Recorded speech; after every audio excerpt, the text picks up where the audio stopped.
Bienvenidos a EFETA Podcast. Mentes diversas, emociones reales. Un espacio donde las diferencias se honran, las voces se escuchan y las historias importan.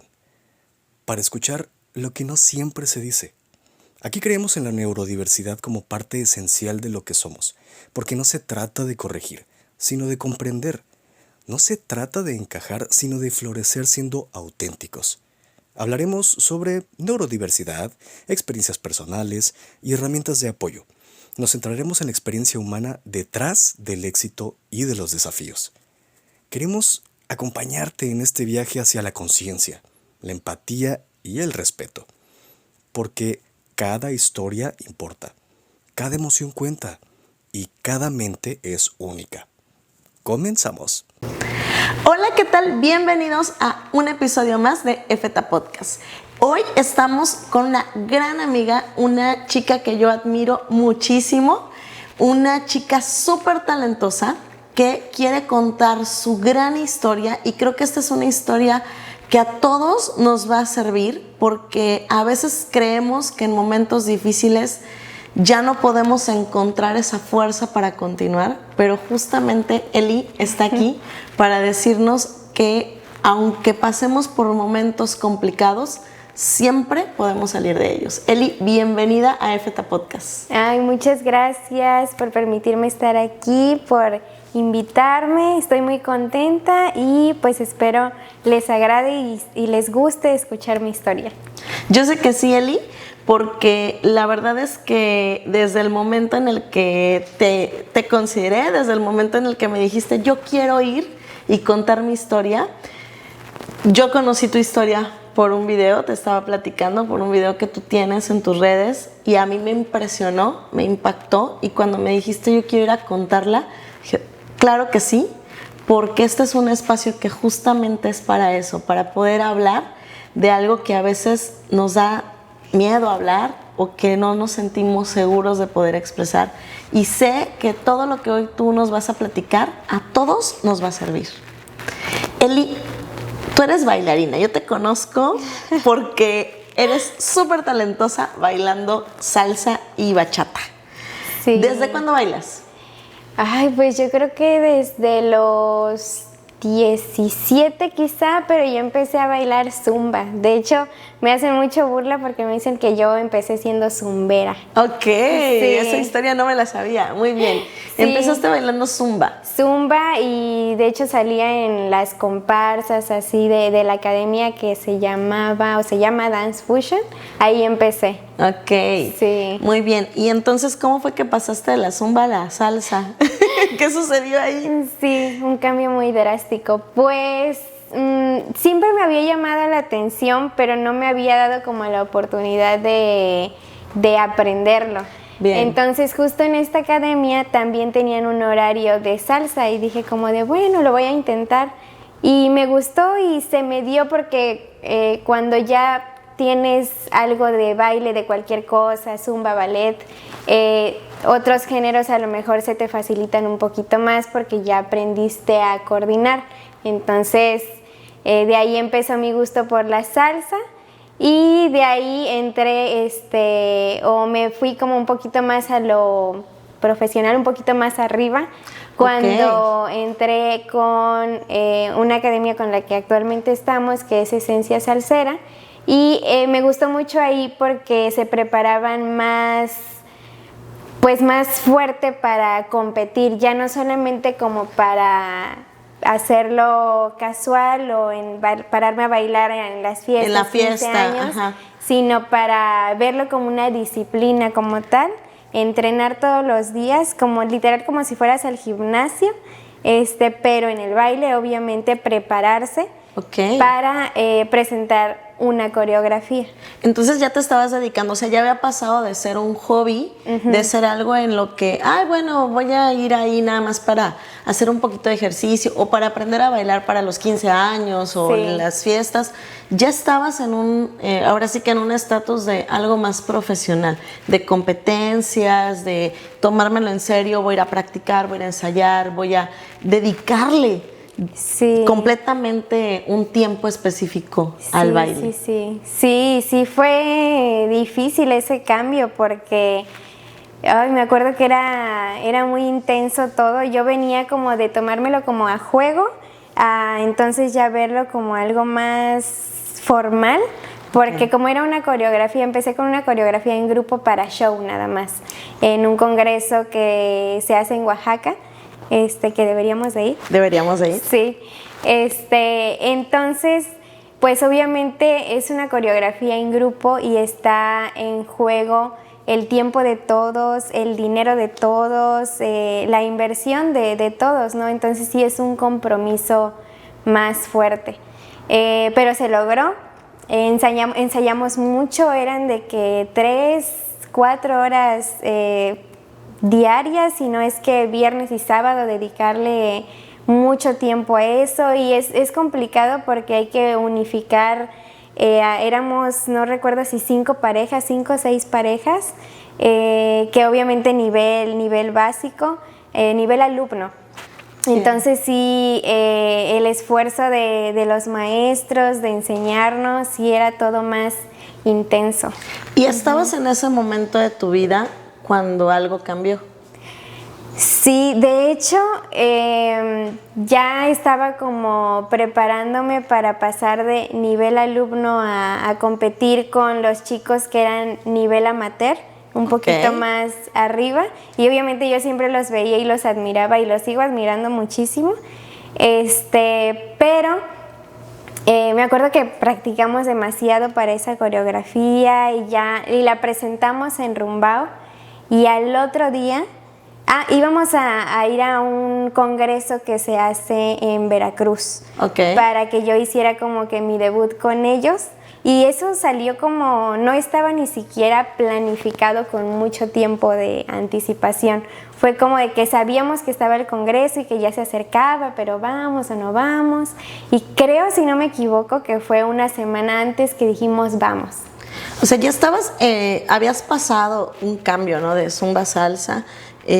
Habías empezado a desarrollar tu talento dentro del baile, estabas tomándotelo ya más en serio, ya en un nivel a lo mejor más profesional. Digo, los que nos gusta esto y aprendemos a bailar, sabemos que pues vas viendo que hay más mundo y quieres entrar a todo ese mundo, y tú ya estabas ahí, ya estabas dedicándole gran parte del tiempo, y de repente sucede algo importante en tu vida. Sí, nos presentamos en Rumbao para hacer como un debut, por así decirle, que nos presentamos y es como para sacar los nervios para el otro día competir. Bien. Entonces nos presentamos y al otro día por la tarde nos íbamos a Veracruz, íbamos a viajar. Pasa en ese entonces novio por mí, andábamos en moto, entonces pasa por mí al trabajo, me mandaron a la UV a recibir unos pagos. Le dije, no, pues pasa por mí aquí, ¿no? Porque aquí voy a salir. Íbamos a ir a dejar mis zapatillas para que me las arreglaran al centro. Y ya de ahí me iba a dejar a mi casa, iba yo a arreglar mi maleta, ya tenía todo planeado. O sea, tú te ibas al otro día. Sí. Sí, en la tarde, no, de ese mismo día en la tarde.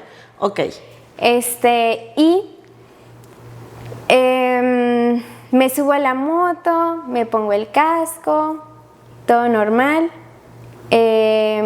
Siempre éramos muy cuidadosos, yo sobre todo, porque a pesar de que andaba en moto, pues sí siempre tenía como el miedito de, pues obviamente estás más expuesta que un carro, ¿no?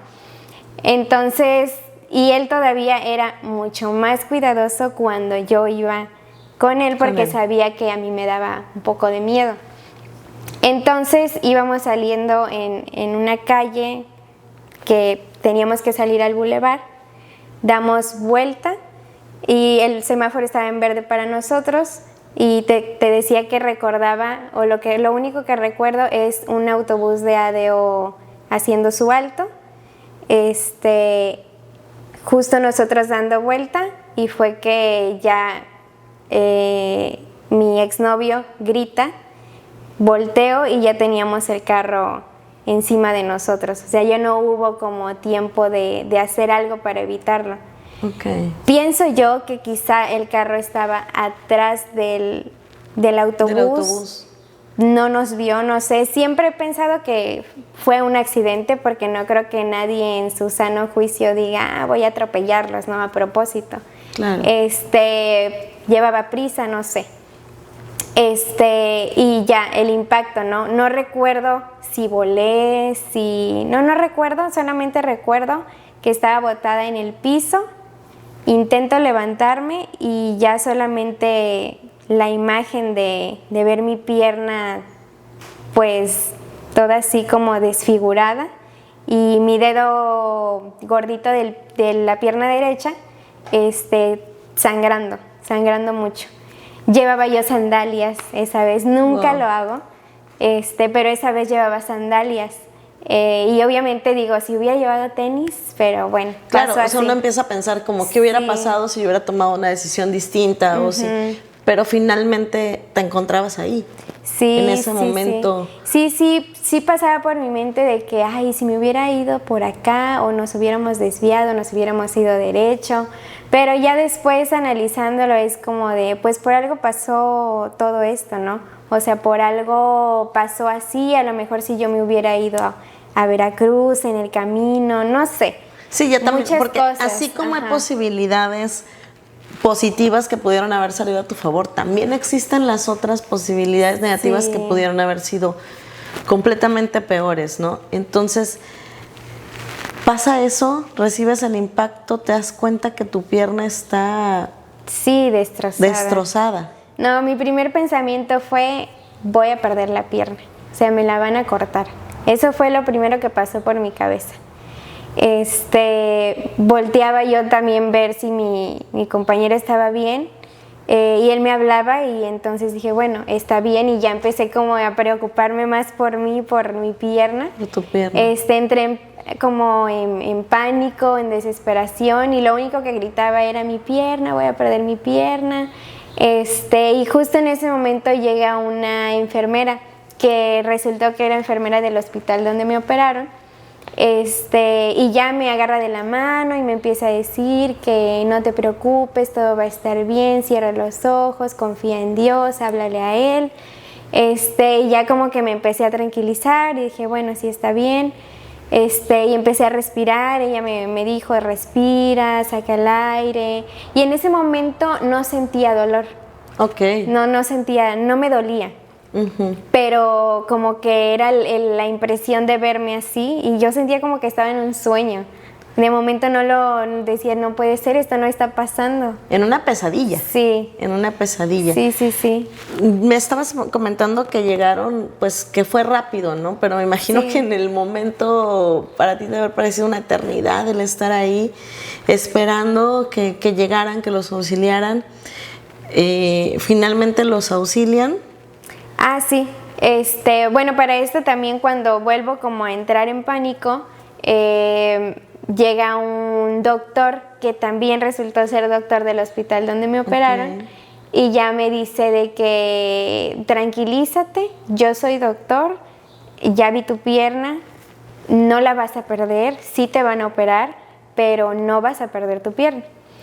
Y ya fue como que me tranquilicé otra vez, llega la ambulancia.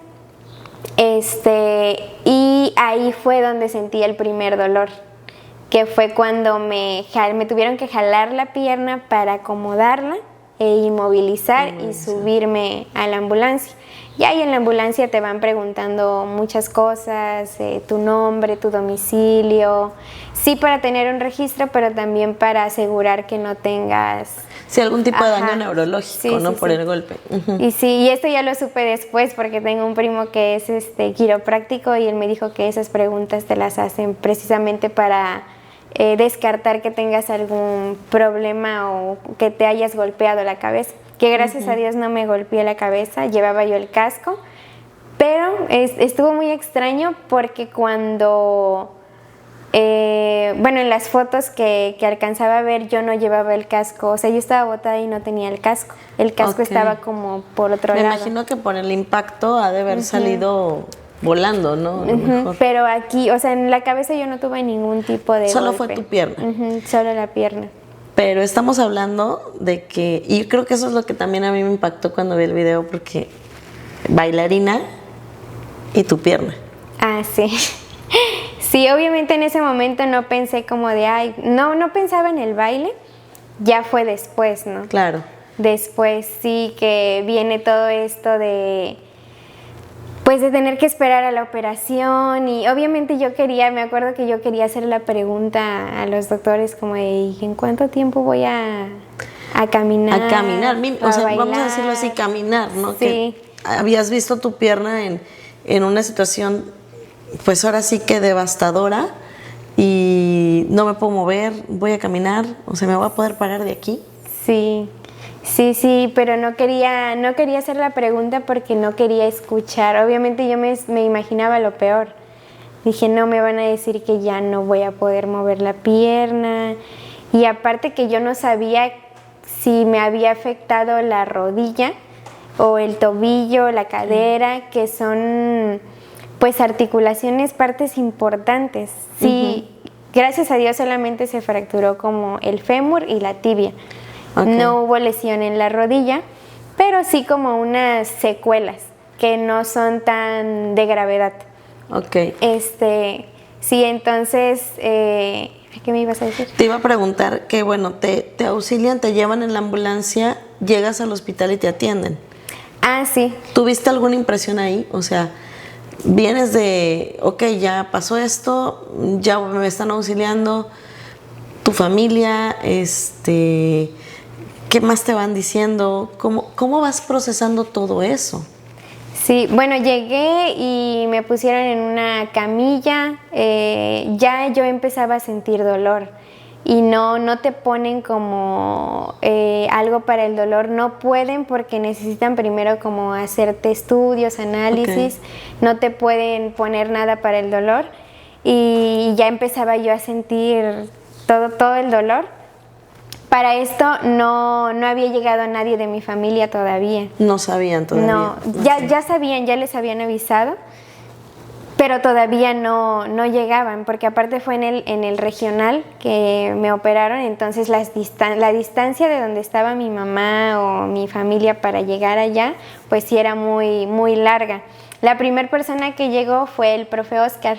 Ok. Sí, no, cuando lo vi fue como de, o sea, me relajé un montón porque dije, bueno, ya alguien que me conoce está aquí y le puede hablar a mi mamá y le puede decir, ¿no? No, el profe llorando de verme ahí también, pero también haciéndose el fuerte para que yo no entrara más en el pánico que ya tenía, ¿no? Claro. Y ya yo le decía de que tenía sangre y que me dolía mucho la pierna y dice que él recuerda haber visto mi dedo sí con sangre, pero pues no le vio como mucha gravedad, ¿no? O sea, de haber dicho como pues se raspó y ya, ¿no? De ahí que ya estaba yo un poco más tranquila porque dije, bueno, ya mi profe ya está aquí, ya hay alguien de confianza. Ajá, sí. Ya me dio un poquito más de paz, me pasan a hacerme las radiografías. Ok. Y te decía yo que ahí empieza como que el martirio, porque no sé si todo el sector salud o todos los doctores suelen ser así tan duros, o bueno, también que reciben diario, porque ya después me enteré que es como el pan de cada día los accidentes de moto, y era como de que, ay, mija, eso te pasa por andar en moto y que no sé qué, o sea, ya de por sí yo me siento súper mal por mi pasó, dolor, claro. Y por todo lo que pasa por mi mente, como para que todavía los doctores te estén culpando de lo que estás viviendo. Es lo que menos necesitas en ese momento, ¿no? Creo que también es una llamada de atención al servicio de salud porque no tienen el contexto. Ellos solamente están recibiendo al paciente y el impacto que tú puedes estar viviendo en medio de sus comentarios inoportunos, ¿verdad? Sí. Y sí, o sea, todos los doctores, todos los que me veían, ay, es que estos muchachitos de ahora por andar en moto. Y así, o sea, siempre como que culpando al de la moto, cuando precisamente no saben el contexto, si realmente nosotros tuvimos la culpa, si realmente nosotros no tuvimos cuidado. Pero bueno, ese fue como mi primer recibimiento de un doctor mal. De ahí paso como a un espacio donde me iban a colocar la férula, donde ya te van a inmovilizar bien, porque en la ambulancia solamente fue como que algo... Solo para que sí, no... solo superficial. Y acá ya te preparan con yeso y todo desde arriba. Entonces la doctora de ahí me dijo, bueno, no me dijo, pero comentó con las personas que estaban ahí que el dedo venía muy mal, mi dedo gordito del pie, y que me lo iban a amputar. O sea que lo más seguro era que me lo iban a amputar porque se veía mal. Pero no conforme con solamente comentarlo ahí, que yo obviamente lo escuché. Porque tú estabas consciente. Sí. Nunca perdí la conciencia. Y cuando llega mi mamá, le dice a mi mamá de que le van a amputar el dedo. Ya como casi asegurándolo, confirmándolo.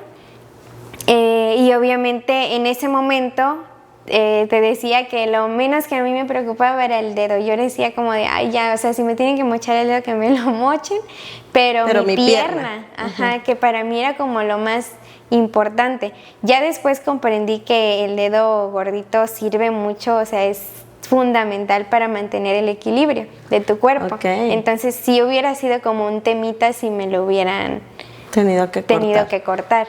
Para mí era como de que, no importa, pero sí es importante para el equilibrio de una persona. Y creo que, o sea, eso también es bien importante lo que estás diciendo, porque ni siquiera estamos conscientes ni sabemos para qué nos sirve cada parte de nuestro cuerpo, y no lo valoramos hasta que suceden cosas que ya te ponen en ese escenario en donde dices, ay, o sea, yo creo que esto no, puedo vivir sin él, ¿no? Y resulta que cumple papeles importantes. Sí, así es. Y ya después me pasaron a mi cuarto. Estuviste esperando ahí, o sea, de que te atendieron ese día que llegaste a que te operaron, pasaron 9 días. 9 días. 9 días. Obviamente al ser un hospital pues de gobierno, tienen como que sus prioridades. Y siempre va a ser primero emergencias y mujeres embarazadas que ya están como que a punto de dar a luz. Si ya te tienen ahí en quirófano y llega una embarazada, como que Espérate, ajá. Y realmente yo estaba estable, entonces no había como que mucha emergencia, pero sí había que no dejar tanto tiempo, porque si no se hace ahí adentro como fibrosis y va siendo como más difícil después hacer una cirugía. O podría yo haber quedado con más secuelas. Físicamente estabas estable, emocionalmente, ¿cómo estabas? Bueno, te decía que los primeros días siempre he sido yo como que muy positiva y muy alegre. Entonces sí, los primeros 5 días yo súper bien. Y me acuerdo que esta persona, mi exnovio subió a verme y me decía, no, es que me hubiera pasado a mí. Yo todavía le decía, no, si te hubiera pasado a ti no hubieras aguantado. O sea, me tuvo que pasar a mí porque yo soy más fuerte. Entonces, yo puedo con esto. Sí. Y así, o sea, siempre como muy risueña, y incluso subí a mi mejor amigo y le hacía comentarios así como de, entonces, ¿hasta cuándo nos vamos a ir de antro? Y yo, pues no sé. O sea, sí, como que todavía siempre era como el chiste, la positividad y todo. Sí, pero ya pasado ese tiempo ya yo me empezaba a desesperar, porque obviamente pierdes tu independencia. Todo te lo tienen que hacer, todo lo tienes que hacer ahí, todo. Y es incómodo. Sí, no te podías parar, no te podías mover, no. Estabas finalmente al apoyo de los demás, ¿no? Sí. Y obviamente también era difícil para mí ver a mis papás ahí 9 días. Claro. Es cansado, porque ya después yo lo viví, se voltearon los papeles. Yo fui a cuidar a mi mamá porque le quitaron la vesícula. Solamente estuve una noche, hombre, terminé súper cansada. Wow. Y ellos estuvieron 9 noches en el hospital. Aparte, pues en la casa después los cuidados, ¿no? Sí. Pero sí, quien estuvo ahí mayor tiempo fue mi papá. Mi papá es de Villahermosa. Ok. Entonces se vino para acá, viajó y ya fue como de que le dijo a mi mamá, tú descansa, tú en el día y yo en la noche. Incluso le dio como un dolor en la espalda, pierna, que creo que hay un nombre, se llama mal del cuidador. Wow. Creo, algo así, no estoy segura del nombre, pero algo así. Y que es precisamente le da a las personas que Por están, estar ahí. Ajá. Cuidando a alguien. Sí. Ok. Mucho tiempo sentado mal, durmiendo mal, en una posición muy incómoda. Entonces eso también me pegaba. O sea, tener que... Yo decía, bueno, por mi culpa mis papás están pasando por esta situación, ¿no? Porque ya venía de que los doctores todos los días, de que tu culpa, que porque andabas en moto y así. Entonces, todas esas cosas como que ya se me fueron acumulando. Y ya hubo un tiempo en el que yo le dije a mi mamá, ya no quiero que suba nadie. O sea, ya no quiero que suban mis abuelos, ya no quiero que suban mis tíos, ya no quiero que suban mis amigos. Ya no querías ver a nadie. Ya no quiero visitas. Le digo, ya solamente te quiero a ti y a mi papá. O sea, ya no quiero verlos a nadie. Y ya obviamente ellos, al ver este cambio de actitud mía, pues empiezan a desesperar también, porque Claro. me veían a mí como muy tranquila, entonces decían como de, bueno, pues aguantamos también, ¿no? Pero ya me empiezan a verme desesperada y yo también lloraba, todas las noches, de que ya me estaba frustrando. Y ya empezaron ellos a también como meter presión y esta duda de que la sacamos, la dejamos aquí, nos la llevamos ¿A dónde particular. nos la llevamos? ¿Qué va a ser Ajá. más fácil? Sí. Sí. Obviamente mi mamá también cuenta su parte de la historia, ¿no? Que pues tenía la presión ella de mis tíos, de mis abuelos, de mi papá, de que ella necesitaba, unos le decían, sácala ya, porque ya no puede llévatela. trabajar, y otros de que no aguanta, y otros de que, y si nos lo llevamos para acá, y este doctor, no, mejor o sea, ella sentía la presión porque no sabía qué decisión iba a ser la mejor para mí, ¿no? Porque al final de cuentas estaba en riesgo mi salud. Total que decidieron dejarme ahí. Y entre muchas cosas, que a veces salía con la glucosa muy alta, pero no porque yo padeciera algo, sino porque lo mismo de cuando tienes una lesión así como que algo por dentro se descontrola, entonces te empieza a descontrolar todo. Y sí, resultó que a veces la glucosa muy alta, la presión también alta, no, baja porque a mí eso siempre me pasa, me dejaban en ayunas para la cirugía. Porque se supone que ya te iban a meter a cirugía y no. Y no, pero no me metían porque se me bajaba la presión, pero yo les decía, es que es normal, siempre me pasa así, cuando no desayuno me empieza a doler la cabeza, o cuando tengo hambre o así, ya es como algo normal de mi cuerpo y como que me empieza a descontrolar, me pongo de malas porque tengo hambre. Y no te podían dar de comer porque tendrías que entrar a cirugía, y se volvió un círculo vicioso ahí de... Pero ya fue como de que, bueno, un día todo se alineó, y ya me dicen, no, ya hoy entras a cirugía. Nunca tuve miedo de la cirugía, nunca. Yo ya lo que quería era que me operaran, irme a mi casa y ya. Entro a la cirugía, me acuerdo de todo, ¿no? Me ponen la anestesia. La epidural. Y ya de ahí ya no me acuerdo de nada, algunas voces de los doctores que platicaban, escuchaban música. Creo, si no me recuerdo, no sé si ya mi subconsciente pero creo que pusieron bachata. Wow, sí.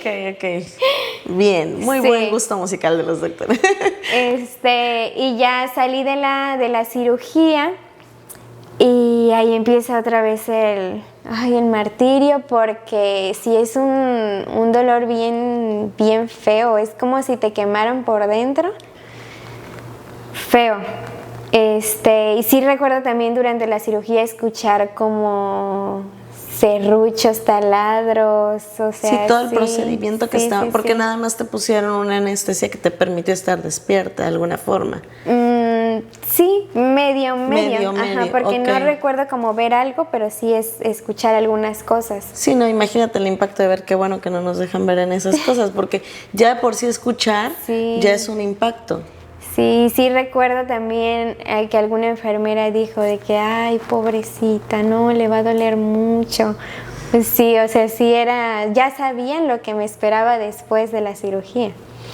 Y sí, el dolor de despertar después de la cirugía y que ya se te pasó la anestesia, porque estás despertando porque ya se te está pasando la anestesia. Ok.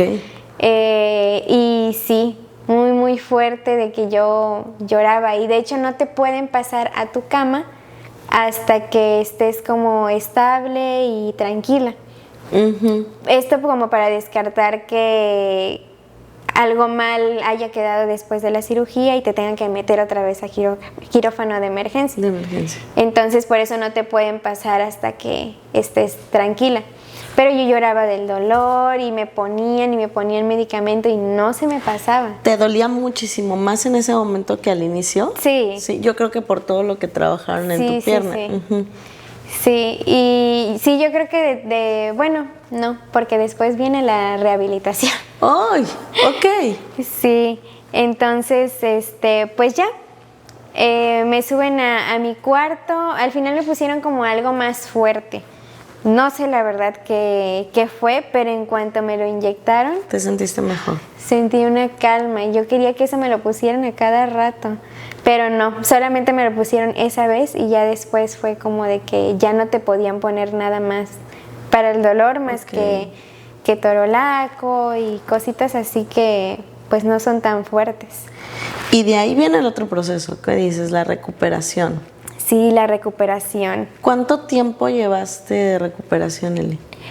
Pues realmente como para volver a caminar, sin bastón, porque fue un proceso, o sea, ya estando en mi casa, ese también es un tema. Salgo de la cirugía y el doctor que me operó me dice de que no puedes hacer ningún tipo de ejercicio, no puedes doblar la pierna, reposo 100% total. Ok. Sí llego a mi casa y ya, ¿no? Pero, no, perdón, o sea, el doctor me dijo eso y después, al otro día en la mañana, cuando ya me iban a dar de alta, pasa otro doctor Y te dice y lo me contrario. dice lo contrario, ¿no? Que le tienen que hacer estos ejercicios. Me acuerdo que me alzó la pierna y me la flexionó. No, fue un dolor horrible, obviamente.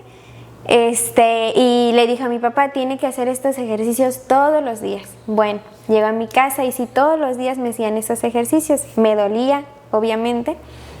¿Y sí tenían Pero- que hacértelos? O sea, ¿sí estaba bien esa recomendación?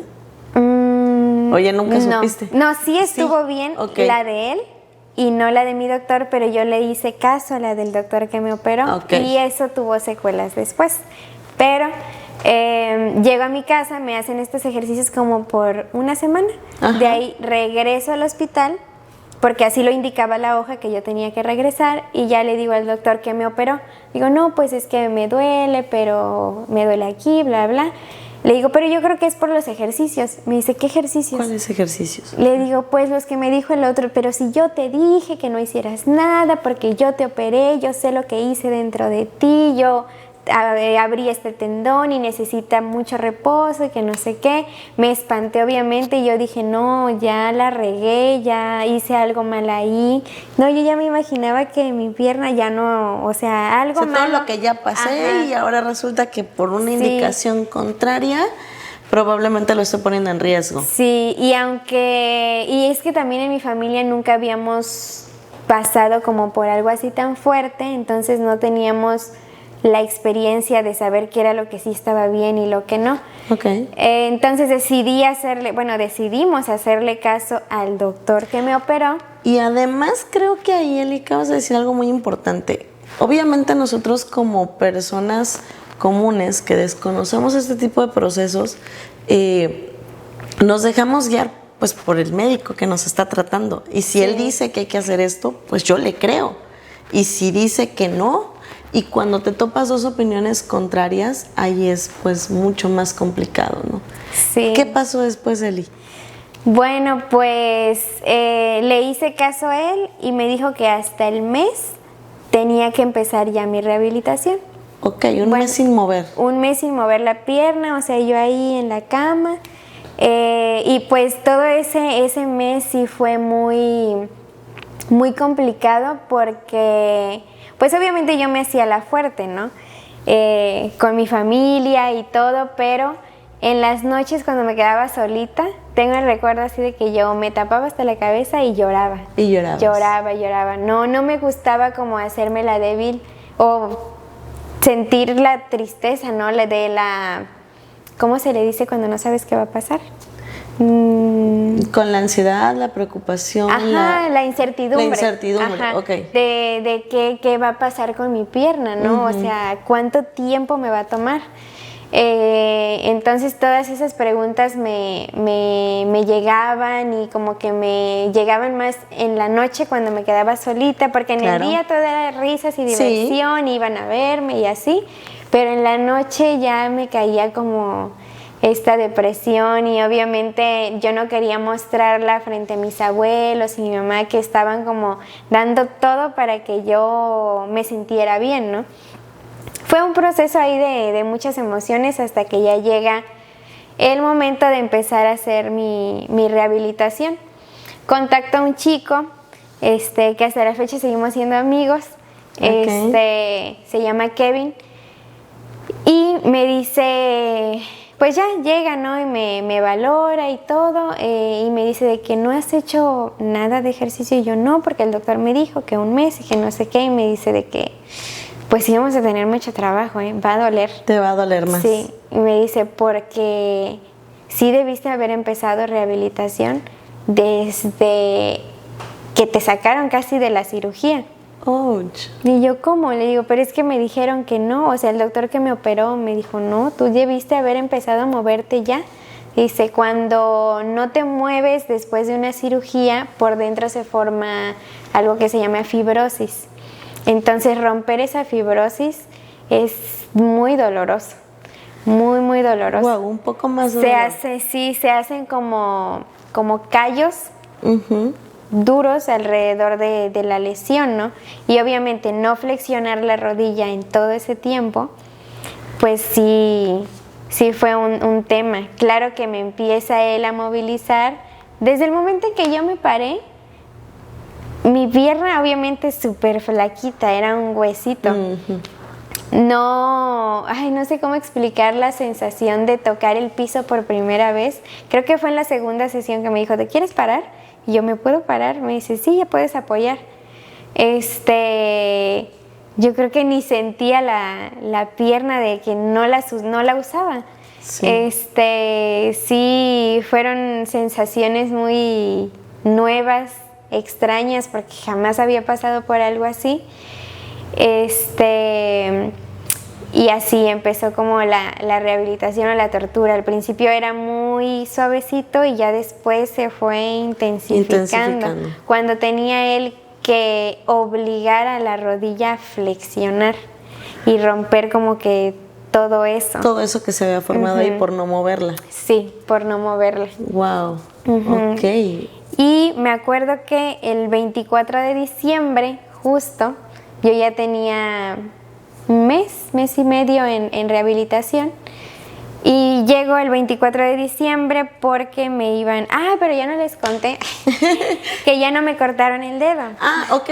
Sí. Tu dedo estuvo... Sí. Fue erróneo el comentario de la doctora. Sí. Ya qué después, bueno. El trauma me dijo como, ¿y qué doctora les dijo eso? No, pues esa es una médico general, no sabe nada. Dice, yo soy el experto. Para empezar, para saber si te tienen que amputar una parte de tu cuerpo, primero hay que hacer unos exámenes como para ver si hay circulación de sangre.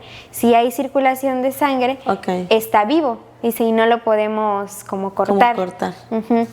Y sí, me hicieron el examen y ellos desde que lo vieron dijeron, no hay manera de que que se corte, o sea, Ok. tiene circulación y se ve bien, se ve limpio, pero esas curaciones en el dedo, como era algo piel expuesta, pues no sé si luego te cortas en los Ajá. labios y comes limón o algo así. Sí, que arden un montón. Y eso multiplicado por 8,000, porque obviamente yo tenía el dedo súper expuesto y me echaban ahí alcohol y me hacían limpiezas todos los días.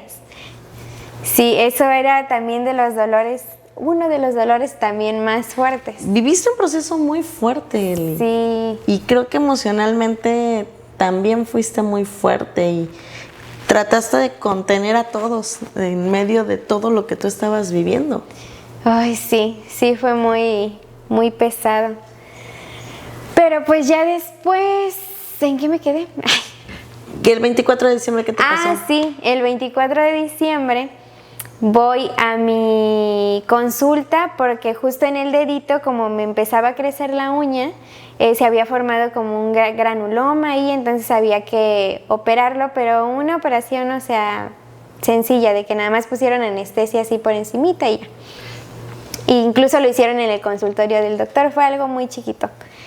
Y ya, yo aproveché para platicar con el doctor, el que me había operado, y le comenté de que es que me duele mucho cuando me flexionan y pues no he logrado como que toda la flexión de la rodilla y siento que avanzo muy, muy lento.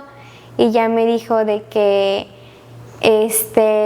y olvídate, o sea, no creo que vuelvas a flexionar la rodilla. Dice, y olvídate del baile, olvídate del ejercicio, gimnasio. O sea, ya no, la fractura que tú tuviste fue muy fuerte. Dice, y si vuelves a caminar sin bastón, Ya es ganancia. ya es ganancia. O sea, ni siquiera me daba esperanzas de llegar a caminar sin bastón. ¿Cómo recibiste eso a nivel emocional? No, pues fue muy fuerte. Me quise contener, pero justo cuando salí empecé a llorar. Vi a mi mamá y empecé a llorar y a llorar y mi tía que había entrado conmigo no sabía ni por qué yo estaba llorando porque fue como que ella salió por unos papeles y yo aproveché para preguntarle al doctor.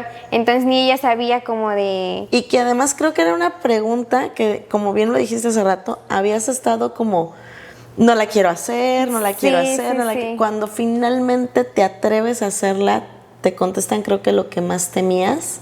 Sí. Y el impacto de eso o sea, en tu vida, en tu día a día, que te decía al inicio, ¿no? Venías de empezar a despegar a lo mejor en una carrera que tiene que ver con el baile y ahora tener esta idea de ya no vas a Sí. poder hacer lo que te gusta, lo que amas, y si puedes caminar sin bastón, pues ya es ganancia, ¿no? O sea, qué fuerte.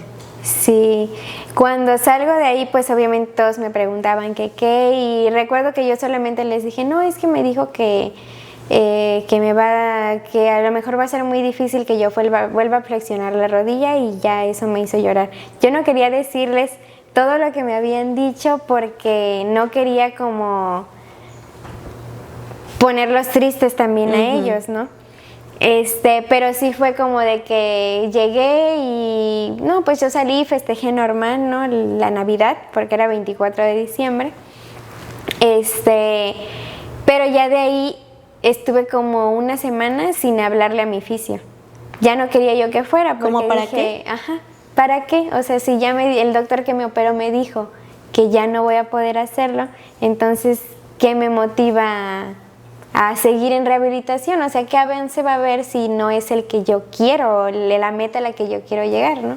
Que era volver a caminar, volver a bailar y volver a hacer como que todo con mayor normalidad.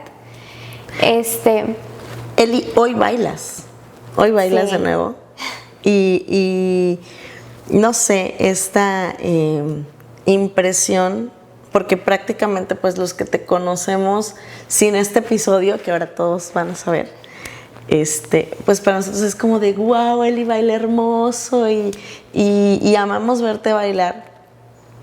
¿Tú qué sientes ahora que vuelves a bailar? Ay, pues muy bonito, obviamente. Y fue un proceso, o sea, no... Fue un proceso, definitivamente, y mi fisio de que me recibió primero fue quien tuvo mucho que ver, porque sí, él me dijo ya después cuando lo volví a contactar y le dije, porque a él sí le dije todo lo que me habían dicho, fue como de, es que tú decides hasta dónde vas a llegar. Dice, no importa lo que te digan. Dice, el trauma ya hizo su trabajo, que fue operarte. Dice, ahora déjame a mí trabajar contigo. O sea, yo puedo, junto contigo y junto con lo que tú quieras, podemos llegar a lo que quieres lograr. Si tú quieres volver a bailar, vas a volver a bailar. Y fue como que, bueno, empecé otra vez, pero sin esperanzas, o sea, sin ganas. Ya era como de que, bueno, lo voy a intentar por lo que me dijo, ¿no? Pero no porque... Pero no lo creías. No lo creía. No lo creías. Hasta que, porque una de las cosas que me dijo fue que ya no iba a volver a ir al gimnasio. Y él, a la semana, creo, me dijo, vamos a un gimnasio.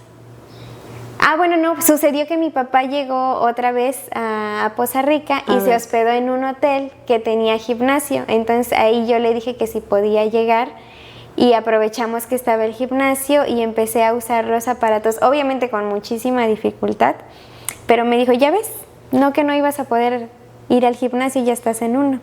Y usé la caminadora, usé el que es como para extensión y todo como con normalidad, obviamente con dolor. Me dice, pero es un proceso, ¿no? Tiene mucho que ver entonces la mente en todos esos procesos, porque creo que tu actitud positiva para poder enfrentar todo esto, tu familia, tus amigos, la gente que te rodeaba en ese momento, si te hubieras quedado con todas las opiniones médicas que recibiste, tal vez la Eli que está sentada aquí no fuera esa misma Eli, sino que te rodeaste de gente que te enseñó a ver con toda la valentía que tú tenías, a no perder la esperanza, a no perder la fe y a poder lograr lo que tú querías lograr. Te enseñaron a desafiar tus límites físicos para poder ir detrás de todo lo que tú deseabas hacer con tu vida. Y hoy lo tienes. Sí, de hecho platico con mi profe Oscar y bueno, en ese momento cuando regreso a bailar, me dice, es que incluso siento que bailas mejor que antes. Sí, o sea, porque realmente ya cuando yo me empecé a motivar, yo seguía en cama, pero a lo mejor no podía como que trabajar tanto con los pies, pero empecé a trabajar lo de las manos, los adornos. Yo sigo mucho a una bailarina que se llama Anita Santos Rubín, y veía sus videos y entonces yo estaba en cama y hacía todo lo de las manos y así. Llego con Sergio y con él empiezo a despertar. Siempre se lo he dicho, digo, no, yo te agradezco mucho porque contigo yo me volví más segura. Okay. Y él llegó, yo llegué con él y de que no, tú en perra y tú no sé qué y así, entonces me la empecé a creer, ¿no? Y eso aumentado a lo que yo había medio estudiado ahí en cama y viendo los videos de esta bailarina, pues obviamente hicieron como que un plus, ¿no? Y siempre sí se lo agradezco mucho hasta la fecha a Sergio porque con él saqué esa Eli segura que antes no tenía. Que creo que estaba ahí Eli, porque ya estaba, pero encontró el lugar oportuno para que pudiera evidenciarse. Y creo que tu historia es una historia pues muy conmovedora. Yo cuando vi ese video tuyo dije, wow, madre mía, yo nunca me hubiera imaginado que hubieras pasado por algo así, pero además creo que refleja mucho la importancia de lo que vendría siendo la actitud de uno ante situaciones difíciles, porque siempre tuviste una actitud de valentía. No significa que no haya momentos en donde te sentiste devastada, te sentiste triste, te sentiste deprimida, que también eso es muy importante y que lo hablábamos en el episodio anterior con el tanatólogo Víctor, donde decíamos, tenemos que ser valientes para sentir, porque muchas veces queremos huir de nuestras emociones como si fueran nuestras peores enemigas y no queremos sentir lo que está pasando en nosotros, pero también de otra manera es esta parte de decir, Eli estaba rodeada de las personas correctas, de esos amigos, de su familia, de sus maestros, de su terapeuta físico, porque todo ese ambiente, todo ese contexto te nutrió lo suficiente como para que tú dijeras, ok, tal vez no tengo todas las ganas, no tengo toda la motivación, ni siquiera estoy segura de que lo voy a lograr, pero lo voy a intentar. Y cuando lo intentamos, en esos pasitos chiquitos, nos vamos dando cuenta que cada pasito nos acerca un poquito más a eso que queremos vivir, porque más allá de llegar a la meta, se trata de poder tener la vida que nosotros deseamos tener. Y hoy yo te veo, sé que creo que si nos podemos quedar aquí hablando muchísimo más de toda tu historia, porque sé que hay más cosas, pero yo hoy veo una Eli que no solamente ahora esta parte que puede disfrutar ella como bailarina, sino te veo enseñando a otras chicas a poder encontrar esa parte de seguridad que tú un día dudaste que la tenías y que hoy tú siempre has sido una chica muy, muy destacada a la hora que estamos en los eventos y siempre impactas con esa sonrisa, con esa calidez humana que yo sé que las alumnas que están contigo hoy en día están aprendiendo también eso, porque Eli ahora tiene mucho más que enseñar que probablemente si esta parte de tu vida no hubiera existido.